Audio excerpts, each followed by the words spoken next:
I don't know why I always get these afternoon sessions wherever I go, festivals, post lunch. Anyway, thank you for turning up. I've got two brilliant minds with us. So we got the introductions done.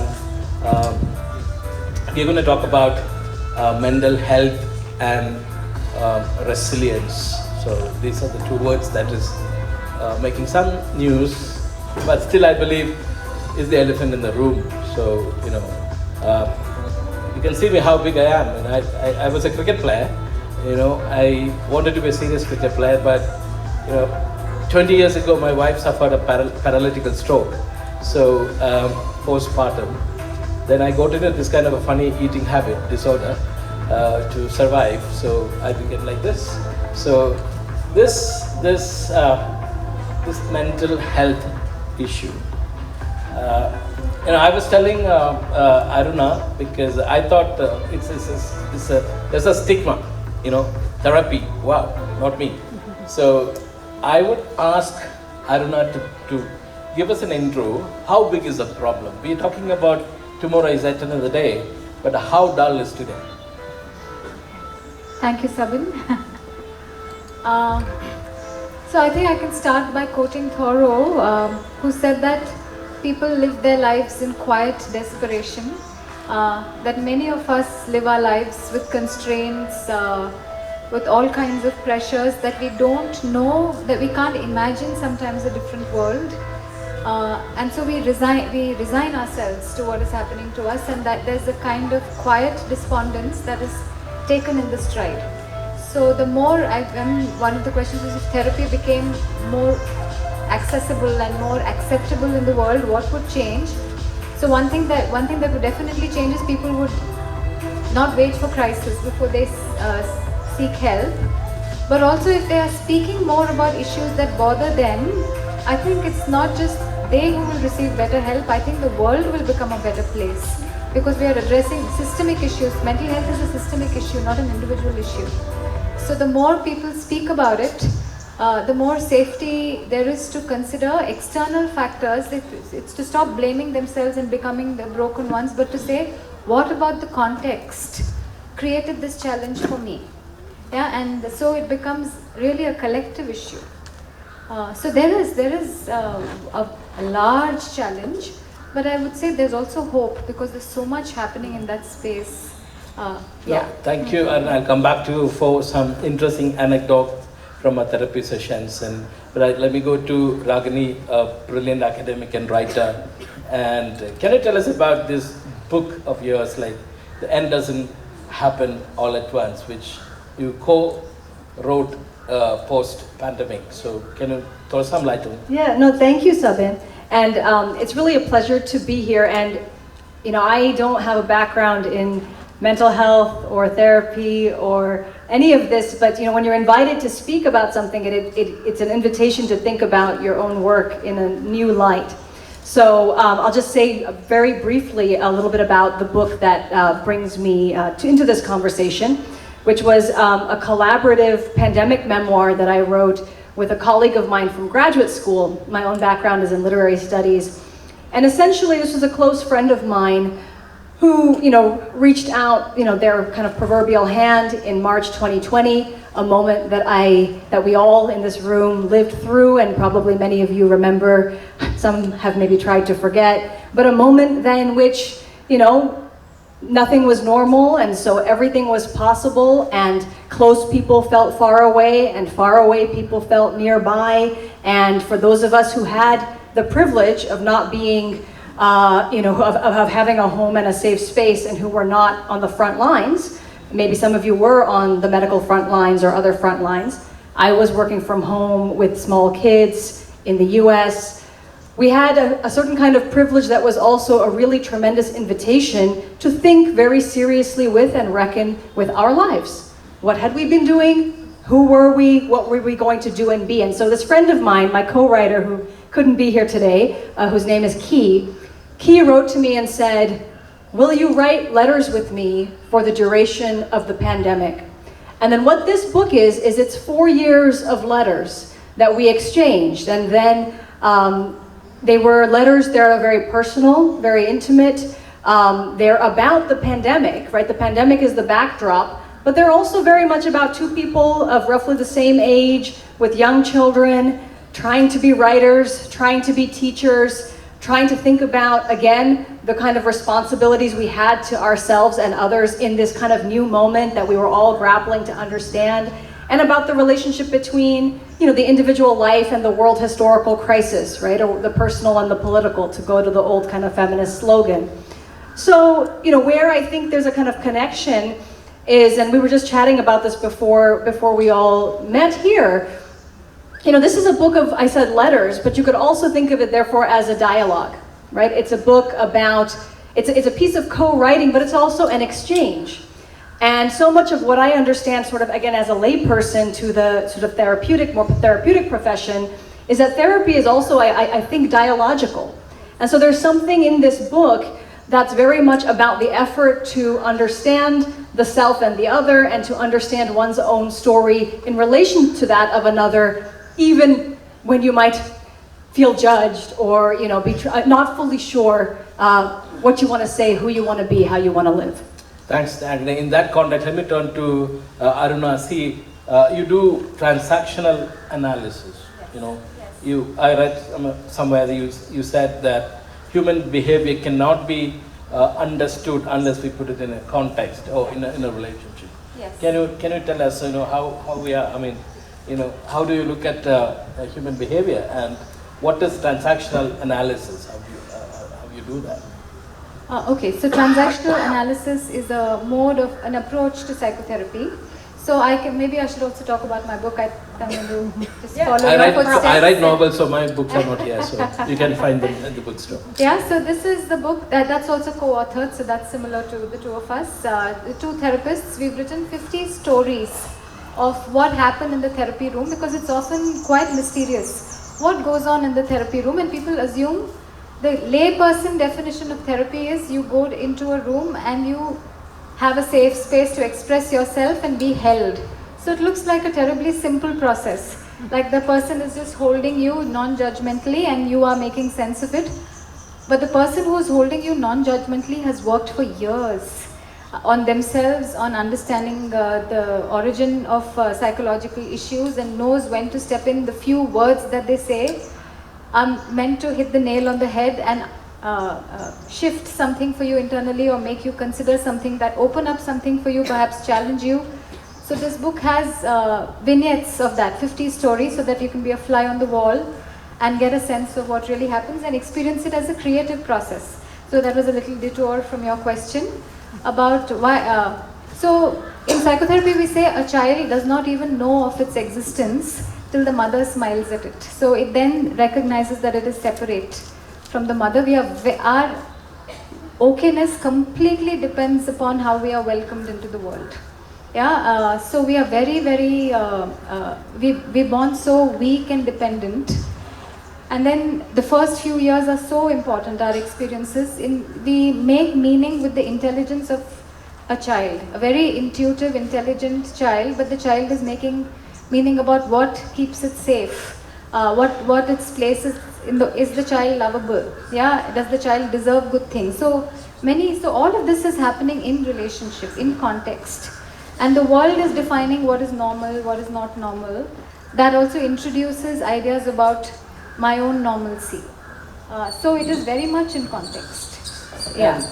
I was just browsing through the stories. One of them, is about a person who brings his son, right? Yeah. To the therapy, and said he's not taking a bath before going to school.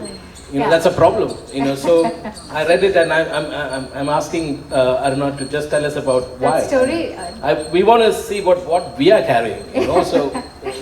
That was the story that got the publisher interested in us. So I will say it's such a simple story. He didn't bring his child. He was stressed, and one of the reasons for his stress was that his son doesn't have a bath before going to school. Tiny son, 4-year-old son, and it was a real stressful thing for the family. That one of them would console the very distressed child and So 3 adults were involved in getting the child ready for school, the couple and the man's mother.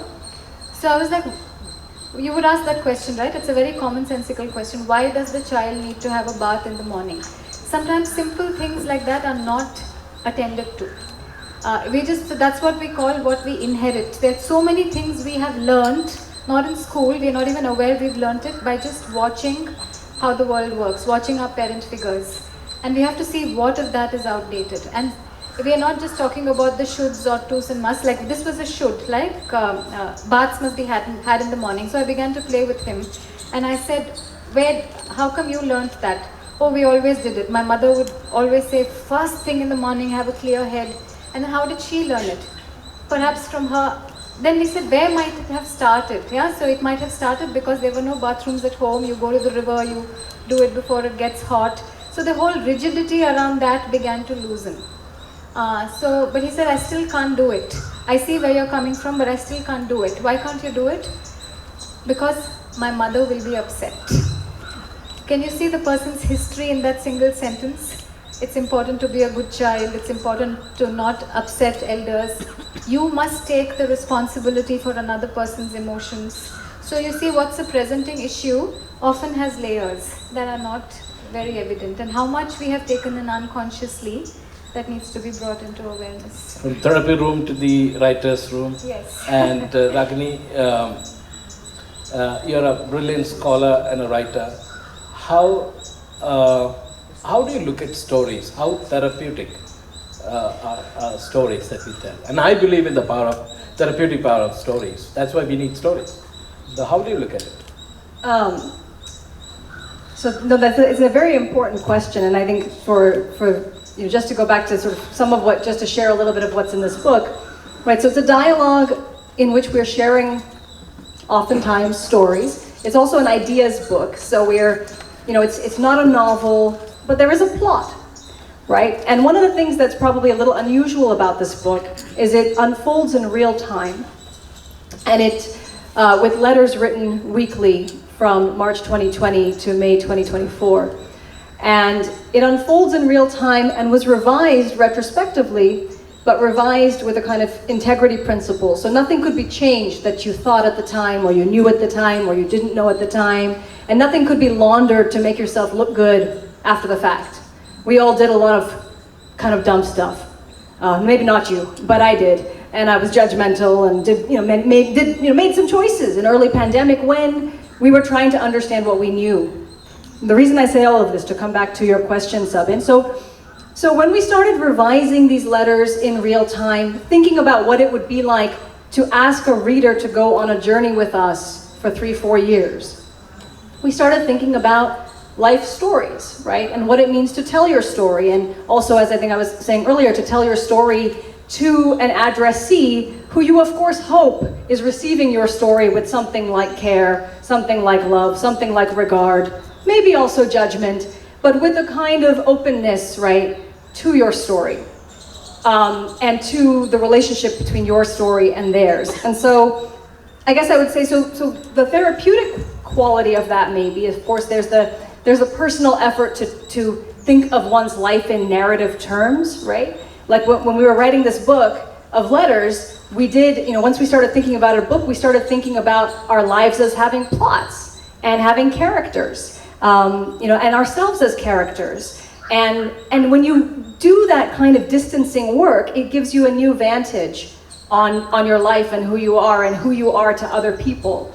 And when you're writing and when you're thinking very much about the relationship between writing and living, you also start thinking about your life as something that is being read by others, but also by yourself. So I know I'm being a little kind of academic and metacritical, but this is, my other work is in literary studies. And so this is like a very personal book in which I was really trying to think on those terms, right? The terms that I think in which someone might be telling, this is one, like you said, I thought it was a really beautiful story, right? Like I can't take, I don't take a bath, but I have to because my mother will be angry with me, right? You said something like that. This is a book that's also very much a book written in ordinary language, trying to grapple with like those layers of sedimentation, within ordinary speech. And yeah, it's really important, right? We're readers of stories, we're writers of stories, we're makers of stories. Yeah, Ragini, this epistolary technique. So let me just ask a very naive question. Are we writing to ourselves when we write a letter? That's a great question. That's a great question. I was just chatting with a writer, a very accomplished writer outside, as lots of accomplished writers wandering around the festival grounds, about this question about whether or not the writer is always necessarily their own first reader. You know, we're writing for ourselves, but also, you know, you could kind of get like really philosophical about it and say that, you know, even ourselves are not one, right? You're a different person in the morning than you were last night. You know, in a way, this book is like a time machine. So the I that speaks in this book, whether it's my I or Key's I, is not the I that is speaking to you in this moment. But what is a letter, right? Like, I mean, I'll just be brief, and I'm curious if the epistolary or dialogical form, I know it's something you work on as well, and you're working on it too, right, Sabin? You know, we're all kind of sending like text messages all the time and emails, and we're actually always engaged in dialogues. But then we also live in this kind of post-letter writing age. And so part of the challenge of this book for us also was to try to re-inhabit and relive with the letter form, and, you know, think about, you know, what it means to address a known other for whom maybe not everything has to be explained and translated, which is the affordance, right, of having, like, addressing somebody you know rather than like the mass reader. What kind of experience would that create, not just for the next reader, but also for you, rereading what it is you said? So I didn't answer your question, but I like the question. Aruna, you use art and culture, art in your therapy. Can you please explain how you do it, and, you know, what is the technique, and, you know, how effective that is? So I have seen in my work as a therapist that words are a very limited way of communication. Lots of people know and feel and experience things, but to actually explain what's going on for them is a challenge. They're very limited by language, and if someone puts pressure on them, tell me what you want, why can't you ask for what you need, it makes things worse for them. Words are not everybody's language. Some people express better through art, and art also it's not, one thing is the simple art therapy techniques are you just scribble with a crayon as you're talking, but there's something about the movement that shifts how you access your feelings.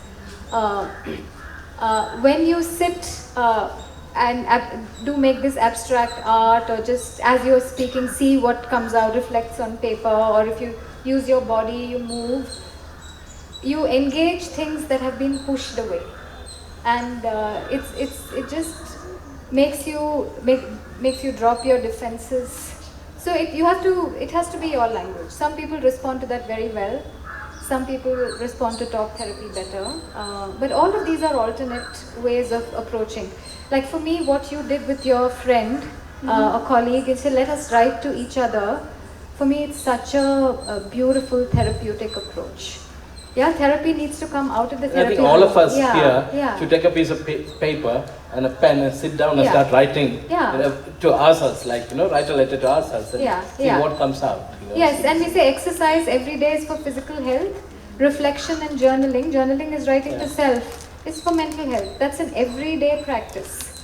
We were discussing something about defense and getting angry. The anger fact, and we're saying that, you know, if some people are very angry, and if you go inside, you can see a broken bird sitting inside, very, very insecure and vulnerable, right? So can you just tell us why people are angry, and, you know, I mean, just sure. These are all emotions are biological processes. We have animals, we have emotions. Animals have emotions. They're meant for survival in this world, so there's nothing weak. They are natural processes. Anger is us standing up in defense of ourselves. Why are we defending ourselves? Because we feel attacked or wounded, or we are under the threat. So within us is a wounded or a very scared person who's putting on this ferocious exterior so that they feel safe in that. If they fear that if they don't put it on, they will be swallowed. So anger also from an earlier wound gets, So that's anger. Yeah. But also there's a lot of things to be angry about. Yeah. There's anger in the here and now. I just have to say. Yeah. Not all anger is unhealthy. Yeah. No, that's right. Anger is also needed. It's an important emotion. Yeah. No, we manifest our inner wounds in different emotions. Something we don't understand why. Why this person. I write about common people. I write about my hometown and work and where people. Most of the people are, like Gulf pocket, My father was for many years in the Gulf and my mom was alone. Sometimes she used to beat me for no reason, I tried to tackle that in my new book. But then why? She must have been frustrated because her man is not with her and, that anger, that's what I said, anger, why? And after some time she would say that, I'm so sorry. But for what? For why? She beat me up. So, let me come to Ragini once again, because for some of us, like the word quarantine, we are used to it because of pandemic. I'm a sports journalist, so quarantine I know because of covering races and all that. So, but quarantine, then the other word is resilience. I don't know whether you would like to, talk about the word resilience and tell us about how important that word resilience and how resilient we have to be, especially while writing. No, I think it's an interesting question. I had told Sabin, I said, this is not a word that I use.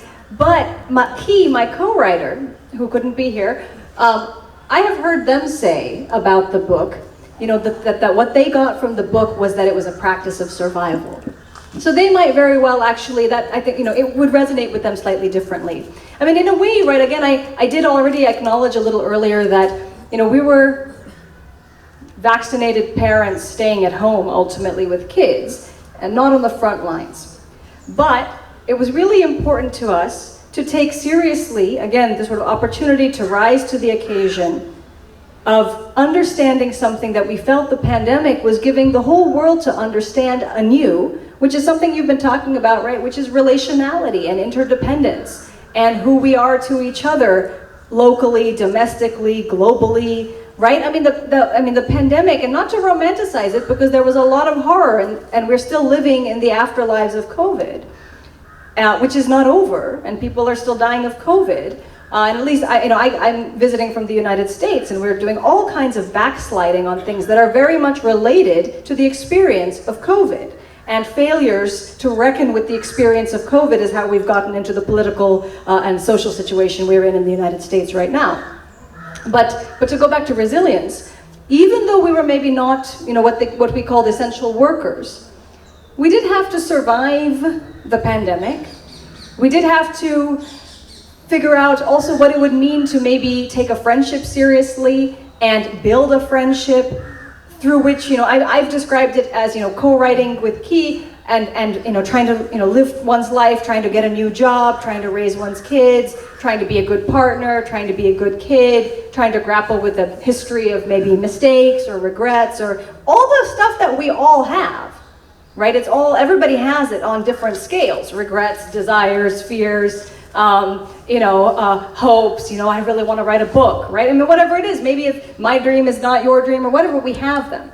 So writing together and dignifying one's own life with attention, right? With a kind of caring attention to one's own life and one's own struggle, and then also hearing the other person's and putting them into conversation in order to foreground the fact that all of those things that I'm just talking about, desire, aspiration, fear, regret, it's not really individual, right? It's always relational. These, as you were saying, I think very beautifully, they come from a context, right? They come from a family, they come from a nation, they come from a history, they come from, years of experience. Ambitions don't come out of nowhere, right? They're constructed. And so that, for me, that when I hear you say resilience, I think, this book enabled me, and I think enabled Ki, my co-writer, to live those 4 years with a higher level of attention and attunement and seriousness and care. And so what we hope is that for the reader, it's also kind of an invitation to go, back to that time and forward with that same desire to dignify their life with care. That's Ragini. We have 15 minutes for Q&A, but before that, I would like to say a few things because a few days ago, the South African English batsman Robin Singh passed away, and Robin Singh was known for in the mid 90s and all the beefy, macho batsman, very powerful in his cuts. But when a week before he passed away, there was an interview, and in that interview he broke down. He said, "I was battling depression, so he was so fragile." And recently we all know that Jamima Rodriguez openly said that she was battling. She was so, effervescent girl, but she was battling her own demons inside. So I want to ask, and also there are many sports people, they're suffering mental thing. My daughter is a cricketer, and I know how she's, under stress to perform, so, and finally Jamima had to talk her through because she wanted to stop playing because the pressure to perform is too much. Anyway, so Aruna, tell me, when should we realize that I should take a therapy? So what is therapy? Therapy is really taking support to understand what's going on for us. So what is the right time for that? I think it's whenever we become curious about ourselves and what's going on. And therapy does not mean actually going to a professional. That going to a professional is a very westernized way of looking at it. We have collective cultures, we have enmeshed cultures which have their own challenges. You can take support from any source. Actually, religion was our therapist before therapy happened, because you went somewhere, there were certain rules that allowed us to cope with, or guidelines that allowed us to cope with pain or make sense of why we were going through so much suffering. Any system that allows us to make sense or make meaning of what's going on for us and tap into our inner resources, which is what resilience is therapy. And a little child may be ready for it. Yeah? Anything to say so before we go?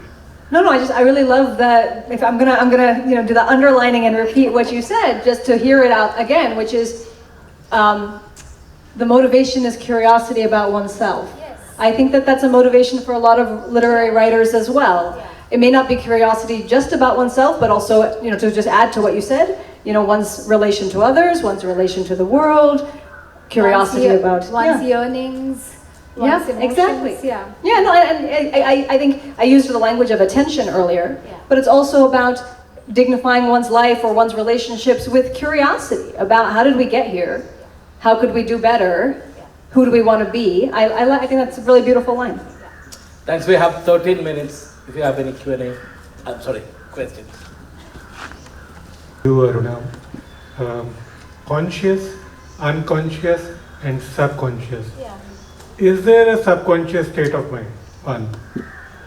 You talked about, a preferred way of communicating, art therapy. So I would bring you to neuro-linguistic programming. Yeah. What are your views on that? And one question lastly, ma'am, for you. So you talked about people living with people who were vaccinated. Any views about living with a person who can't be vaccinated? So I don't know if your question is technical. What is the difference between conscious, unconscious, and subconscious? No. Is there a subconscious state of mind or not? See, I don't use, in transaction analysis, we don't use the word subconscious, but we say something is just below the level of awareness that can be brought into awareness through some processes. Yeah, but then I wasn't conscious that I knew it till it came into my awareness. But there's also a larger unconscious that I may never be aware of, but that I live in some way. Okay. Yeah. Neuro-linguistic programming. It's another approach to therapy. But it is truly debunked. Okay, I don't know if I want to challenge that. Yeah.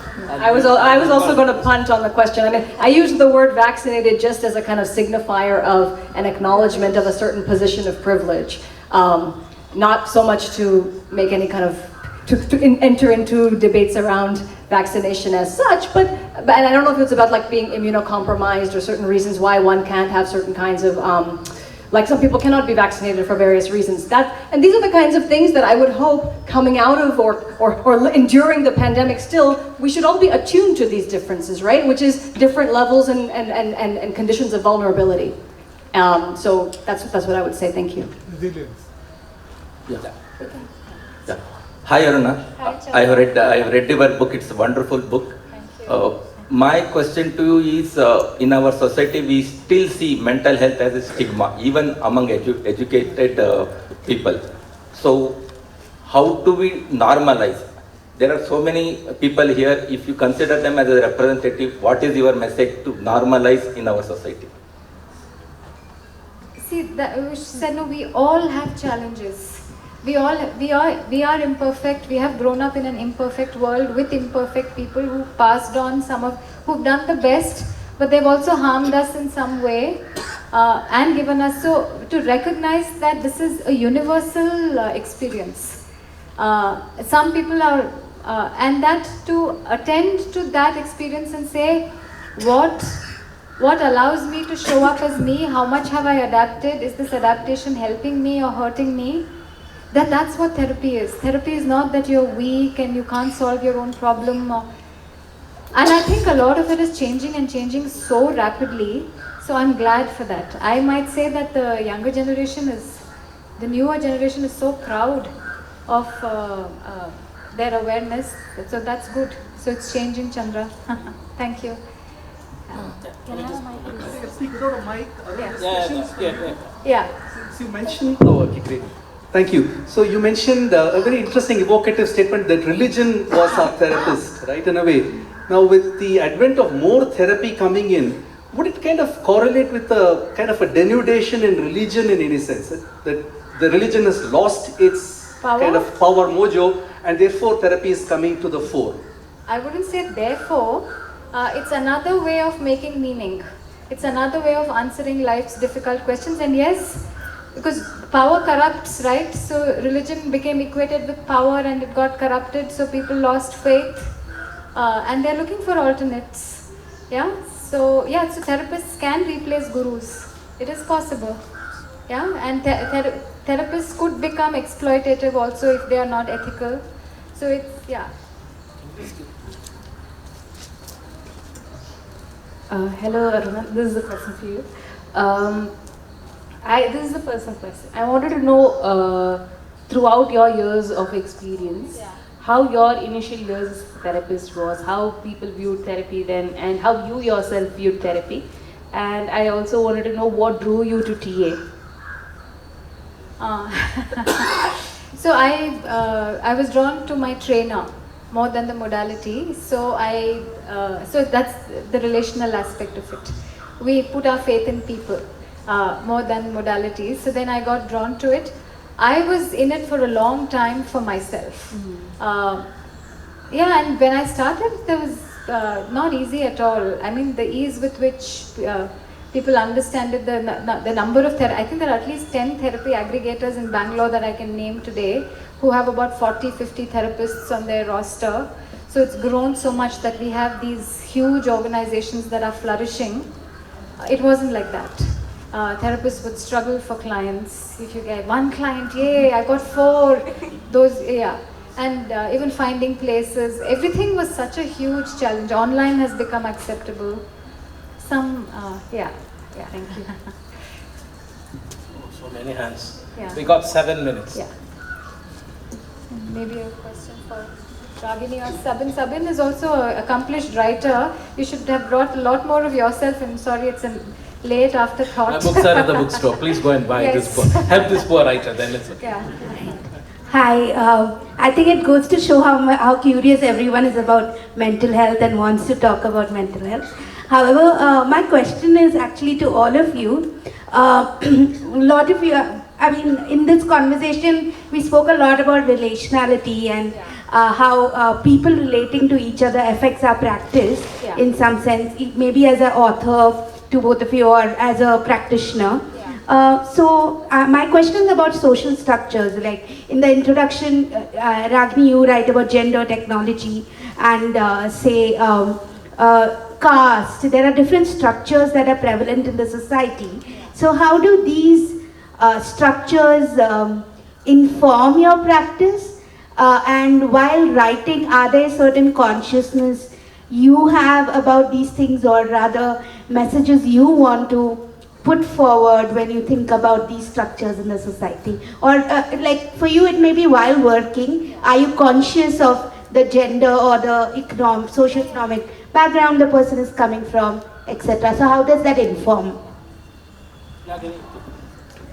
That's an interesting question, and I'm not sure what was said in the introduction that you were referring to exactly, but I think it's, I think that you're very right to point to larger social structures beyond questions of relationality that can also sound very one-to-one, and certainly, when I'm talking about a dialogue between two writers, it's a very specific form of relationality. And of course, there are these broader social structures that we're all implicated in all the time, 100%.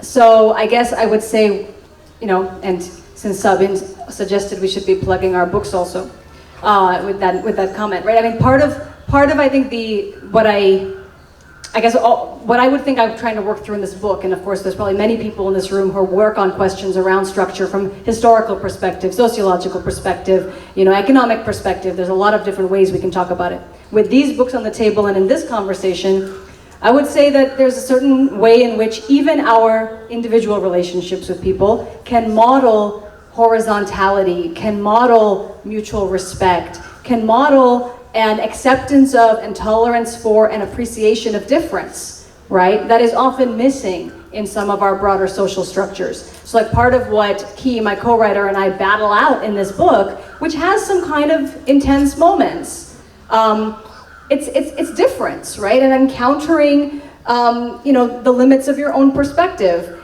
And also, the way sometimes we have these blocks based on what it means, growing up a woman in a particular moment, in a particular society, having been told that this is, what you should do, or being a mother and wanting, having all these ideas about what it might mean to be a mother, right? These are, I think, some of the broader social structures that we actually are constantly invoking, even in just like one-to-one conversations. So I think it's a great point. The context affects mental health, the demographics affects mental health is always in our awareness. Mental health isn't an intrapsychic process, alone. So if, for instance, one of the case studies, I think, is a woman is living in a small town in therapy, wanted to get married to someone which her family didn't, who the family didn't approve of. And then she told the therapist, I had a conversation with my family and I've decided to let go of the relationship. How does the therapist know whether that's good for the client or not? It's tough to assess that. We have to consider her context and what she's going to gain or lose. Is that an adult choice? We cannot ignore the culture, the town that she's living in, the community that she's from. All of that is important. And we cannot be, so what we call decolonizing therapy. What is colonization? Which is so very much, the personal is political. If I believe that I know better for you, that you start devaluing what you intrinsically know and have grown up with, that's colonization. So as a therapist, if I say, no, you have to be autonomous, I am a colonizer. Yeah, so to attend to all of that as well. Because of want of time, I will say my answer in my session tomorrow, which is family in fiction. Please come and listen to where I talk about relationship in my novel. So, is there any other question? We have 2 minutes. I think we can take one last question.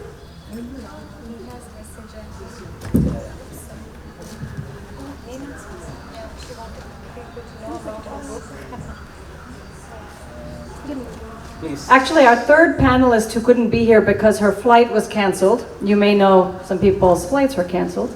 She has sent a message. She has, she's written a book called Rise, The Deep Resilience Way. And she's really sad that she couldn't be here to share her views with all of you. So she encourages you. Nina Verma. Nina Verma. The book is Rise, The Deep Resilience Way. And she had earlier written another book called Grief, Growth and Grace, A Sacred Pilgrimage. Yeah. And so we can take one question. Hi. So talking about resilience and also talking about healing and growth and like the mental health journey. I guess my question is the healing and growth and resilience process of like kind of unlearning your, like, not like unlearning, but like being able to go beyond the context and not letting the context box you in. How, like, is the process supposed to be painful, or is it supposed to be like refreshing, fruitful? Because I feel like in my mental health journey, I've tried a bunch of different approaches, and like it seems to me that like my inner child just keeps, you know, making it as painful as possible. And so how do you, like, where do you go from there? So it is, if there is pain that has been experienced that needs to be dealt with, and it can come up, we don't know how much pain we've experienced, we may not even remember, it may be intergenerational sometimes that we carry, but if it's coming back, then it's important to attend to it. Because unless it is resolved, then it is tough to take a fresh, it'll pull you back in some way. But therapeutic processes can be joyful and creative and fun also. Yeah, so like for me, improv theatre is a therapeutic process of discovering spontaneity. Time is up? No, I just want to say one line to echo what you said, which is what Key would have said, which is two things can be true at once. Which is, I think, sort of what we play out in the book, and very much what I'm learning from you also. And I think I will end this session by saying there is hope. Yes. We were discussing it. There is light to the end of the tunnel. There is hope, and there is another. Tomorrow is a beautiful day. Another beautiful day. Thank you so much for. Thank you, Sabin. Thank you, Ragini. Thank you.